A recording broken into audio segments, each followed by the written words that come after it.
Hello दोस्तों, मैं Ravi Mishra commerce 2.0 में आपका स्वागत करता हूं। आज इकोनॉमिक्स के एक नए वीडियो के साथ जिसका नाम है forms of market and price determination. Forms of market and price determination, इसमें चैप्टर 2 है, चैप्टर नंबर 12 और chapter number 13 according to SPBD book. Chapter number 12 और 13 क्योंकि forms of market and price determination, तो forms of market chapter number 12 हो गया, price determination chapter number 13 हो गया। तो यहाँ इसका दोनों चैप्टर का ऑब्जेक्टिव है। देखते हैं पहला क्वेश्चन, इसमें ये वन शॉर्ट रिवीजन है। देखते हैं इसका पहला क्वेश्चन क्या कर रहा है। What is true for perfect competition market? What is true for perfect competition market? Perfect competition market में क्या सही है? तो ऑप्शन नंबर ए कह रहा है कि price is determined bye both demand and supply forces, सही है। Price is determined by the industry, industry के द्वारा प्राइस डिटरमाइन किया जाता है, ये भी सही है। Each form of the industry is price stock, प्रत्येक फॉर्म क्या होता है, प्रत्येक इंडस्ट्री क्या होता है, प्राइस टेकर होता है, यानी कि डी आंसर होगा all the above, D answer होगा ऑल द एबव। चलिए तो अगला क्वेश्चन देखते हैं। अगला क्वेश्चन का who gave the concept of time element? Who gave the concept of time element का कॉन्सेप्ट किसने दिया था in price determination process? Price determination process में टाइम एलिमेंट का कॉन्सेप्ट किसने दिया था? तो रिकार्डो ने दिया था, ऑप्शन नंबर बी। वॉलरस ने दिया था, मार्शल ने दिया था, जेके मेहता ने दिया था, तो मार्शल ने दिया। Option C is the right answer. अगला क्वेश्चन कह रहा है how many categories of production duration have been made by Marshall on the basis of supply? कह रहा है कि how many categories of production duration have been made by Marshall on the basis of supply. कह रहा है कि option number ए 2 कह रहा है कि how many categories of production, कितने कैटेगरी होते हैं प्रोडक्शन के, duration have been made by Marshall, Marshall के द्वारा कितने कैटेगरी ऑफ प्रोडक्शन बताए गए हैं on the basis of supply? तो 2, 3, 4 एंड 7। तो मार्शल ने 3 बेसिस बनाया गया है, मैंने first step, second stage and third stage, कुछ ऐसे डायग्राम बनाया जाता है। तो फर्स्ट स्टेज ये हो जाता है, सेकंड स्टेज ये हो जाता है, थर्ड स्टेज ये हो जाता है। तो फर्स्ट हो गया, ये सेकंड हो गया, ये थर्ड हो गया, तो ऐसे स्टेज बनाया जाता है। तो मार्शल ने बताया था 3। आगे अगला क्वेश्चन कह रहा है कि British economics John Maynard Keynes, जो जॉन मेनार्ड कीन्स थे वो ब्रिटिश के रहने वाले थे। Famous book general theory of employment and interest and money, पूरा नाम है लेकिन यहाँ जनरल थ्योरी ही दिया हुआ है। Was published in which year? कौन से ईयर में पब्लिश हुआ था general theory of employment and interest money? कौन से ईयर? तो 1936 में पब्लिश हुआ था। Option number B is the right answer. क्योंकि ग्रेट डिप्रेशन 1929-30 में आया था और इन्होंने 36 में ये बुक लिखा था जनरल थ्योरी ऑफ एम्प्लॉयमेंट। किसने? जो ब्रिटिश के जॉन मेनार्ड कीन्स थे, फेमस बुक उनका था जनरल थ्योरी ऑफ एम्प्लॉयमेंट। अगला क्वेश्चन कह रहा है विच स्टेटमेंट इज करेक्ट? इनमें से कौन सा स्टेटमेंट करेक्ट है? तो ऑप्शन नंबर ए कह रहा है in very short period supply is perfectly inelastic, price is affected by both demand condition. Option B कह रहा है supply curve elasticity depend on time period. Option C कह रहा है both A and B, and option D कह रहा है none of the above. तो यहाँ आंसर होगा सी, बोथ ए एंड बी, मतलब ऊपर वाला ए और बी दोनों सही है। इस शॉर्ट पीरियड में सप्लाई इज परफेक्टली इनलास्टिक होता है, price is affected by both demand condition, और supply curve elasticity depends on demand period. अगला क्वेश्चन कह रहा है market price is found in, market price found होता है short period market, long period market, very long period market and none of the above. तो कह रहा है कि market price is found in, market price found होता है short period market में, लॉन्ग पीरियड मार्केट में, वेरी लॉन्ग पीरियड मार्केट में and none of the above. तो यहाँ आंसर होगा शॉर्ट पीरियड मार्केट में मार्केट का प्राइस फाउंड होता है। शॉर्ट पीरियड मार्केट में हम लोगों ने पढ़ भी रखा है शॉर्ट पीरियड में, जिसमें फिक्स फैक्टर फिक्स रहता है, केवल वेरिएबल फैक्टर बदलता है। आगे अगला क्वेश्चन कह रहा है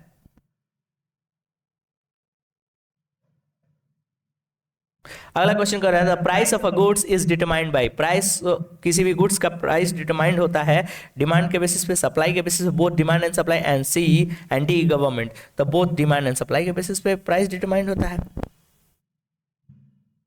मार्केट प्राइस, क्योंकि ये समझ रहे हैं कि ऐसे होता है सप्लाई कर्व और ऊपर से नीचे की तरफ आता है डिमांड कर्व, ये हो गया डिमांड, ये हो गया सप्लाई। तो जहां एक दूसरे को इंटरसेक्ट करता है ये पॉइंट क्या कहलाता है? इक्विलिब्रियम पॉइंट कहलाता है। तो यही प्राइस डिटरमाइंड होता है। तो कह रहा है कि बोथ डिमांड एंड सप्लाई पर डिटरमाइंड होता है। अगला क्वेश्चन कह रहा है market price is associated with, market price associated with the price of very short period, normal price, permanent price and all of this. तो कह रहा है कि price the market price is associated with, market price किससे associated होता है? तो यहाँ पे आंसर दिया है A, price of very short period, price of very short period. अगला क्वेश्चन देखिए, कह रहा है कि the price of a goods is perfect competition is determined bye, तो कह रहा है कि price of a goods in perfect competition में प्राइस डिटरमाइंड होता है बार्गेनिंग पर, प्रोडक्शन कॉस्ट पे, मार्जिनल यूटिलिटी पे, डिमांड एंड सप्लाई पे। तो प्राइस अभी तो बताया कि प्राइस किसी भी गुड्स का परफेक्ट कंपटीशन में डिटरमाइंड होता है किसमें? डिमांड एंड सप्लाई पर। 9 का डी दिया हुआ है, 9 का D is the right answer. अगला क्वेश्चन कर रहा है in perfect competition a perfect competition a form, perfect competition में एक फॉर्म डिटरमाइंस करता है प्राइस, ऑब्टेन करता है price, both A and B and D none of this. तो यहाँ कह रहा है कि ऑब्टेन करता है, परफेक्ट कंपटीशन में प्राइस ऑब्टेन माने लेता है, डिटरमाइन नहीं करता है, क्योंकि वो तो डिटरमाइन करना मोनोपोली का काम है। परफेक्ट कंपटीशन ऑब्टेन करता है, प्राप्त करता है price. The great depression came in which year, great depression माने महामंदी किस ईयर में आया था? तो महामंदी 1929-30 के दशक में आया था। हम लोग चैप्टर्स भी पढ़े थे तो इसकी चर्चा किए थे। ग्रेट डिप्रेशन 1900, महामंदी, विश्व आर्थिक मंदी ऐसे कहते हैं। तो 1929-30, तो यहाँ 29 डेट दिया है तो 29 सही हो जाएगा, option C is the right answer. अगला क्वेश्चन कह रहा है कि which is a characteristics of the market, इसमें से मार्केट का कैरेक्टरिस्टिक्स कौन सा है? वन एरिया, मार्केट का कैरेक्टरिस्टिक है और मार्केट का एक एरिया होता है। Presence of both buyers and seller, buyer और सेलर की दोनों की प्रेजेंस होती है। अगला क्वेश्चन कह रहा है single price of the commodity, single price of the commodity होता है, हर कमोडिटी का एक प्राइस होता है। And all of the above, it means कि सारे ही मार्केट के कैरेक्टरिस्टिक हैं, विशेषता है। तो आंसर डी हो जाएगा, ऑल ऑफ द अबव। अगला क्वेश्चन कह रहा है कि which is a basic for the classification of the market, कह रहा है कि which is a basic for the classification of market, किस बेसिस पर मार्केट का क्लासिफिकेशन करते हैं? तो ऑप्शन नंबर ए है perfect competition, option number B है जीरो कंपटीशन जिसको मोनोपोली भी कहते हैं, ऑप्शन नंबर सी है imperfect competition and option number D है ऑल ऑफ द अबव। तो यहाँ आंसर होगा आपका D, all of the above. Market का सभी क्या हो जाएगा? क्लासिफिकेशन है, क्योंकि परफेक्ट कंपटीशन भी होता है, जीरो कंपटीशन भी होता है, इम्परफेक्ट कंपटीशन होता है, ऑल द अबव। अगला क्वेश्चन कह रहा है which of the following is a feature of perfect competition, इनमें से कौन परफेक्ट कंपटीशन का फीचर है? तो large number of buyer and seller, ये सही है। होमोजीनियस प्रोडक्ट माने एक समान वस्तुएं बेची जाती हैं। Perfect knowledge of the market होता है, बायर और सेलर दोनों को परफेक्ट नॉलेज होता है, यानी कि all of the above is the right answer, D is the right answer. अगला क्वेश्चन कह रहा है, ये एक्चुअली फीचर्स भी होता है, याद रखेंगे तो इससे लॉन्ग क्वेश्चन बनाने में मदद रहेगा। अगला क्वेश्चन कह रहा है in which market product differentiation is found, किस मार्केट में प्रोडक्ट डिफरेंशिएशन पाया जाता है? तो प्योर कंपटीशन में, परफेक्ट कंपटीशन में, बी, सी मोनोपोली में एंड डी मोनोपोलिस्टिक कंपटीशन में। तो कह रहा है कि प्योर कंपटीशन पाया जाता है किस मार्केट में? तो यहाँ in which market product differentiation is found, product differentiation माने विभेदीकृत वस्तु पाया जाता है किसमें? मोनोपोली में। वैसे तो मोनोपोलिस्टिक में भी पाया जाता है, लेकिन monopoly is the right answer. अगला क्वेश्चन कह रहा है कि विच of the following is a true in perfect competition, इनमें से कौन ट्रू है perfect competition? Which of the following, इनमें से कौन ट्रू है, सत्य है इन परफेक्ट कंपटीशन में? तो firms is price taker not price maker होना चाहिए। यहाँ मार्केट लिख दिया लेकिन मेकर होना चाहिए, प्राइस मेकर। यहाँ लिख सकते हैं आप मेकर।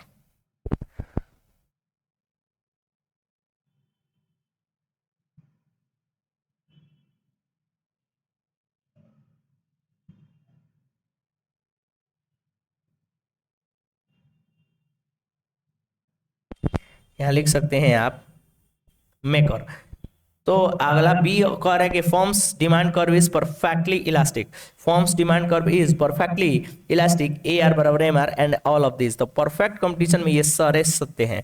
फॉर्म प्राइस टेकर होता है, not price maker. Price taker अपना प्राइस लेता है, बनाता नहीं है। Forms demand curve is perfectly elastic, ये भी सही है, परफेक्टली इलास्टिक होता है फॉर्म्स डिमांड कर्व। ए आर बराबर एम आर होता है, क्योंकि कुछ डायग्राम कुछ ऐसे होता है, ए आर बराबर एम आर होता है, यानी कि ये कर्व को, इस कर्व को बोला जाता है इलास्टिक, परफेक्टली इलास्टिक कर्व, यानी कि all the above is the right answer. अगला क्वेश्चन कह रहा है which one is a features of monopoly, इनमें से कौन मोनोपोली का फीचर है? Single seller and many buyers, single seller होता है, मेनी बायर, सही है। अगला क्वेश्चन कह रहा है lack of close substitute, close substitute की कमी होती है। Restriction on new form entry, नए फॉर्म को आने नहीं दिया जाता है, रिस्ट्रिक्शन रहता है, एंड ऑल ऑफ दिस। तो सारे ही फीचर्स हैं, यानी कि आंसर हो जाएगा डी, ऑल ऑफ दिस। अगला क्वेश्चन कह रहा है which one of the following is true for monopoly, इनमें से कौन ट्रू है मोनोपोली के लिए? फॉर्म इज प्राइस मेकर, सही है, फॉर्म प्राइस मेकर होता है मोनोपोली के केस में, फॉर्म खुद ही प्राइस बनाता है। अगला, डिमांड कर स्लोप डाउनवर्ड, ये भी सही है। Price discrimination possibility arises, price discrimination, जाहिर सी बात है हम प्राइस बनाएंगे तो डिस्क्रिमिनेशन प्राइस का जरूर हो जाएगा कि अपने आदमी को अपना दाम पर, दूसरे को दूसरा दाम पर, यानी कि सारे ही सही है, ऑल ऑफ दिस आंसर। अगले क्वेश्चन कह रहा है, और मोनोपोली सिंपल सा होता है क्या? मोनो माने सिंगल, पोली माने seller, single seller in the market which have close substitute, which do not have the close substitute। आगे अगला क्वेश्चन कह रहा है, which one is a feature of monopolistic competition, इनमें से कौन monopolistic competition का फीचर है? तो डिफरेंशिएटेड प्रोडक्ट होता है मोनोपोलिस्टिक में, सेलिंग कॉस्ट होता है, imperfect knowledge of the market होता है, and all of the above. ये सारे फीचर्स हैं, याद रखेंगे तो लॉन्ग क्वेश्चन में भी आपको मदद मिलेगा। अगला क्वेश्चन कह रहा है कि in which market there is free entry and exit of a firm, किस मार्केट में फ्री एंट्री एंड एग्जिट होता है? तो option number C is the right answer, perfectly competitive market. क्योंकि इम्परफेक्ट कॉम्पिटिशन मोनोपोलिस्टिक में तो, मोनोपोलिस्टिक में भी होता है लेकिन परफेक्टली ज़्यादा अप्रोप्रिएट है, फ्री एंट्री एंड एग्जिट होता है इसमें। कह रहा है कि इन very short period supply is, short period में सप्लाई क्या होता है? परफेक्टली इलास्टिक होता है, परफेक्टली इन इलास्टिक होता है, ऑप्शन सी इलास्टिक होता है, एंड नन ऑफ दिस। तो यहाँ आंसर दिया है perfectly inelastic, option B is the right answer, क्योंकि शॉर्ट पीरियड में सप्लाई का जो कर्व होता है परफेक्टली इन इलास्टिक होता है।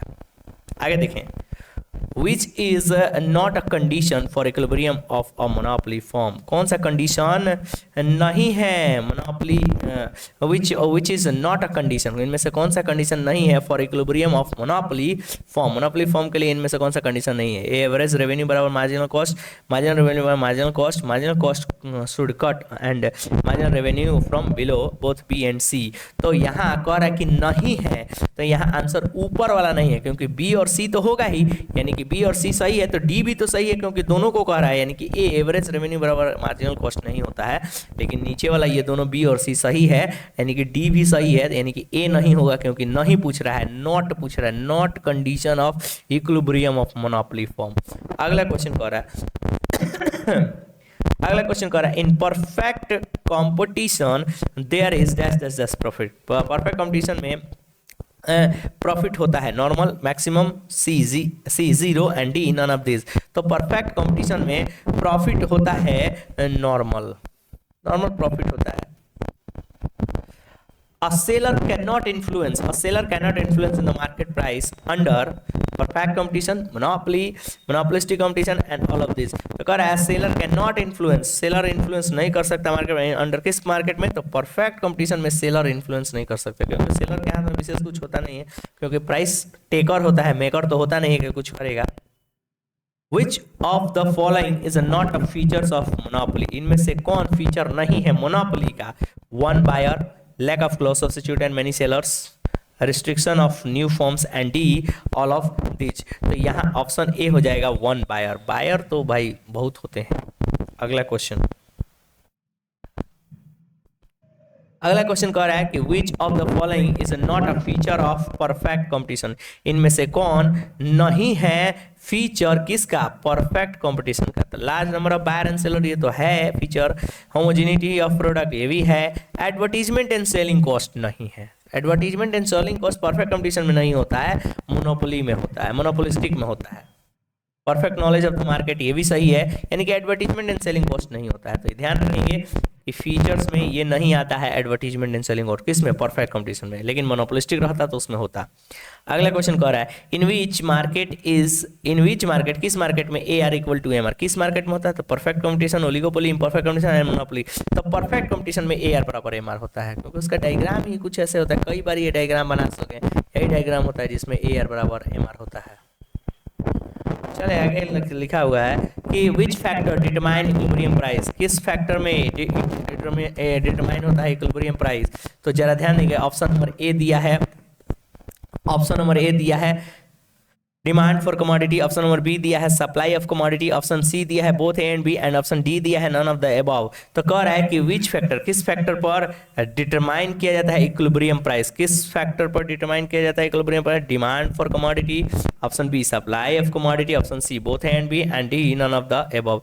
तो कह रहा है कि which factor determine equilibrium price, कौन सा फैक्टर डिटरमाइन करता है equilibrium price? Demand for commodity, supply for commodity, both A and B, and D none of the above. तो यहाँ आंसर हो जाएगा आपका सी, बोथ एंड बी, क्योंकि डिमांड और सप्लाई दोनों पे आधारित होता है। कह रहा है कि which factor determine equilibrium price, कौन सा फैक्टर डिटरमाइन करता है इक्विलिब्रियम प्राइस? तो ये भी डायग्राम मैं कई बार बना चुका हूँ। ये सप्लाई कर्व, ये हो गया आपका डिमांड कर्व, जहाँ एक दूसरे को इंटरसेक्ट करता है वही इक्विलिब्रियम प्राइस होता है, वही इक्विलिब्रियम प्राइस होता था। डिमांड कर्व और सप्लाई कर्व दोनों पे डिपेंड करता है। तो बोथ हो जाएगा आंसर यहाँ ए एंड बी। अगला, price is determined by demand and supply. देखिए यहाँ लिख भी दिया, price is determined by demand and supply. Whose statement is this? ये स्टेटमेंट किसका है? जिबॉन्स का है, वालरस का है, मार्शल का है, नन ऑफ दिस। किसका है? तो इनमें से किसी का नहीं है। ऑप्शन नंबर डी कह रहा है। तो ये price is determined by demand and supply, demand and supply. तो ये स्टेटमेंट किसका है? तो ये स्टेटमेंट मार्शल का है। मार्शल ने बताया था कि वहाँ उन्होंने बताया था कैंची के दो भाग का एग्जाम्पल दिया था मार्शल ने, और कहा था कि कैंची के दो फलकों का एग्जाम्पल दिया था। जो कैंची के दो फलक होते हैं, जहाँ एक दूसरे को कट करते हैं, कागज के एक टुकड़े को काटते हैं जिस पॉइंट पर, वही पॉइंट क्या कहलाता? Price equilibrium. मार्शल ने कुछ ऐसा कहा था। आगे कह रहा है कि अगला question number 30, price of a commodity is determined at a point where. कह रहा है कि price of a commodity is determined, किसी कमोडिटी का प्राइस डिटरमाइंड होता है एट अ पॉइंट वेयर, जहां demand for the commodity is high, supply of the commodity is high, demand of the commodity equal supply, यानी कि C is the right answer. अभी पता ही कि डायग्राम भी ऊपर बना हुआ था, डिमांड और सप्लाई जब बराबर होगा। What does a monopolist market show? Monopolist market क्या दिखाता है? Production process, distribution system, nature of market, and none of this. तो नेचर ऑफ मार्केट दिखाता है। मोनोपोलिस्ट मार्केट क्या शो करता है? नेचर ऑफ मार्केट को शो करता है कि एक तरह का नेचर ऑफ मार्केट है, क्योंकि और सब तो प्रोडक्शन से रिलेटेड है। तो मोनोपोलिस्ट मार्केट एक तरह का मार्केट कंडीशन है, तो नेचर ऑफ मार्केट को शो करता है। अगला क्वेश्चन कह रहा है कि price discrimination is found in which market? Price discrimination पाया जाता है इन विच मार्केट? किस मार्केट में प्राइस डिस्क्रिमिनेशन? जो खुद प्राइस बनाता होगा उसी मार्केट में प्राइस डिस्क्रिमिनेशन देखने को मिलेगा। तो मोनोपोली खुद प्राइस बनाता है, तो खुद बनाता है तो प्राइस डिस्क्रिमिनेशन भी खुद करेगा अपने ही प्राइस में। तो मोनोपोली जो बनाता है वो प्राइस डिस्क्रिमिनेशन करता है। तो मोनोपोली प्राइस मेकर होता है, इसलिए उसको उसमें प्राइस डिस्क्रिमिनेशन भी पाया जाता है। अगला क्वेश्चन देखेंगे 33 number, which of the following is the feature of pure competition? Pure competition हम लोग परफेक्ट कंपटीशन को बोलते हैं। तो perfect knowledge of the market होता है, सही है। परफेक्ट मोबिलिटी ऑफ फैक्टर से भी सही है। होमोजेनिटी ऑफ प्रोडक्ट्स, होमोजेनिटी होते हैं, एक समान समरूप वस्तु होता है। All of the above is, it means कि all of the above is the right answer. अगला क्वेश्चन कह रहा है D is the right answer. अगला क्वेश्चन कह रहा है कि market situation where there is only one buyer is, market situation जहां पे केवल एक ही बायर होता है उसको बोलते हैं मोनोपोली। ये ध्यान रखेंगे बस कि एक ही बायर जहां होता है उसको मोनोपोली बोलते हैं। अगला देखें, कह रहा है the concept of monopolistic competition is given by. The concept of monopolistic competition is given by, किसके द्वारा मोनोपोलिस्टिक कंपटीशन दिया गया था? हिग्स के द्वारा, चैम्बरलिन के द्वारा। मोनोपोलिस्टिक कंपटीशन का कॉन्सेप्ट किसने दिया था? हिग्स ने दिया था, चैम्बरलिन ने दिया था, रॉबिन्सन ने दिया था, एंड सैमुअल्सन ने दिया था। किसने दिया था? तो मोनोपोलिस्टिक कंपटीशन का कॉन्सेप्ट देने वाले हैं आपके चैम्बरलिन ने। तो B is the right answer. अगला क्वेश्चन है in equilibrium position the amount to be sold is equal to the amount to be purchased. Market supply is equal to market demand. Neither the firm nor the consumer wants to be disabled and all of this. तो ये तो demand supply की बातें कब से हो रही है? Market supply is equal to market demand. वही ना इक्विलिब्रियम पोजीशन होता है जहां मार्केट सप्लाई इक्वल होता है मार्केट डिमांड के, यानी कि 36 का B is the right answer. जहां डिमांड सप्लाई आपस में बराबर होगा वही इक्विलिब्रियम पोजीशन होगा। आगे देखें, कह रहा है कि in perfect competition which is constant? Perfect competition में क्या कांस्टेंट होता है? A R, option number A R, option number B M R, and option number C and A R and M R none of this. तो market की बातें कब से चले आ रहे हैं? परफेक्ट कंपटीशन में ए आर और एम आर दोनों ही बराबर होते हैं, यानी कि आंसर ध्यान रखेंगे ए आर एम आर दोनों, ऑप्शन ए बी दोनों ही सही है, लेकिन option C is the correct, A R and M R. अगला question, in which market A R curve is parallel to X axis? किस मार्केट में A R curve parallel to X axis होता है? तो परफेक्ट कंपटीशन में A R curve parallel to X axis होता है। Perfect competition में A are और M R curve parallel to X axis, M R curve भी होता है। क्योंकि A R M R curve perfect condition में बराबर होते हैं, तो ए आर कर्व ये कहें या एम आर कर्व कहें, दोनों ही क्या होते हैं, परफेक्ट कंडीशन में एक्स एक्सिस के पैरेलल होते हैं। अगला क्वेश्चन कह रहा है, अगला question firm is earning profit when A R बराबर ए सी, ए आर एवरेज रेवेन्यू बराबर average cost, firm is earning profit when, कह रहा है कि फर्म क्या करेगा, अर्निंग प्रॉफिट कमाएगा जब ए आर बराबर ए सी होगा। अगला क्वेश्चन देखें, कह रहा है 40 number, in which market demand curve of a firm is perfectly elastic, किस मार्केट में डिमांड कर्व परफेक्टली इलास्टिक होता है, परफेक्ट कंपटीशन में, ऑप्शन नंबर बी मोनोपोली में, ऑप्शन नंबर सी मोनोपोलिस्टिक में, and option number D oligopoly में। तो यहाँ ऑप्शन हो जाएगा परफेक्ट कंपटीशन में क्या होता है, डिमांड कर्व परफेक्टली इलास्टिक होता है। जैसे डायग्राम ये जो बनता है पैरेलल टू एक्स एक्सिस, जहाँ ए आर बराबर एम आर होता है, ये परफेक्टली इलास्टिक कर्व है। तो ये किस तरह के मार्केट में कर्व बनता है, तो परफेक्ट कंपटीशन में बनता है परफेक्टली इलास्टिक कर्व। तो option number A is the right answer. अगला क्वेश्चन है, market period is defined as, market period defined किया जाता है शॉर्ट पीरियड मार्केट में, लॉन्ग पीरियड मार्केट में, वेरी लॉन्ग पीरियड मार्केट में, ऑल ऑफ दिस। तो मार्केट पीरियड डिफाइन किया जाता है शॉर्ट पीरियड मार्केट में, क्योंकि हमें पढ़ना भी होता है short period market, short period production पढ़ना है तो मार्केट भी शॉर्ट पीरियड में ही पढ़ना होता है, क्योंकि मार्केट की चीजें पेरिसेबल ज्यादातर गुड्स होती हैं। अगला क्वेश्चन कह रहा है, the first condition of forms equilibrium is, first condition क्या होता है, एम आर बराबर एम सी होता है। तो एम सी बराबर एम आर कहें चाहे एम आर, मतलब कि एम आर बराबर एम सी कहें, एम आर बराबर एम सी कहें या एम सी बराबर एम आर कहें, बात एक ही है। तो पहला ही कंडीशन सही है, first condition of firm equilibrium, M C बराबर एम आर कहें चाहे एम आर बराबर एम सी कहें, कि भाई मार्जिनल रेवेन्यू बराबर टोटल रेवेन्यू नहीं होगा, मार्जिनल रेवेन्यू बराबर एवरेज रेवेन्यू नहीं होगा, यानी कि option A is the right answer, A ही सही है। तो ये रहा था आपका forms of market and price equilibrium का ऑब्जेक्टिव। देखते रहिए कॉमर्स 2.0, आपके सेवा में हाजिर है मैं रवि मिश्रा। वीडियो देखने के लिए आपको धन्यवाद। आप वीडियो को लाइक करते रहें, शेयर करते रहें, सब्सक्राइब करिए और अपने दोस्तों में जरूर शेयर करिए। Okay, thank you.